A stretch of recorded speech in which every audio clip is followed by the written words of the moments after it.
照相館咧係我爹哋咧喺1980年嗰陣時喺禾輋商場呢度開嘅，咁就到而家嚟講差唔多成37年㗎啦。當時咧就有沖印啦，又有影樓啦，同步進行嘅。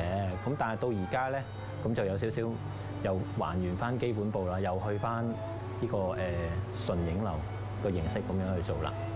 爸爸其實真係一個好嚴厲嘅，係啦，有時佢教你嘢咧就唔係咁直接咯，即係唔會話我教你嘢咁樣咯，係啊，你自己摸索啦，係啦，即係冇由頭到尾冇話教你啲咩㗎，係啊，不過俾個機會你咯，好似影婚紗相咁樣嗰類型嗰啲咧，咁就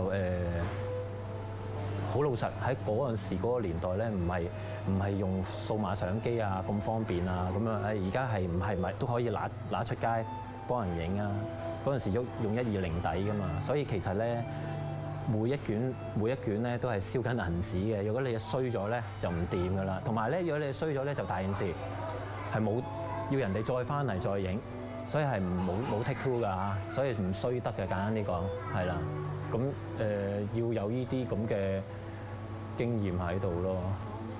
禾輋商場啊，若果喺最嗰陣時咧，喺沙田嚟講咧，可以話係比較少嘅選擇，其中一個商場係啦。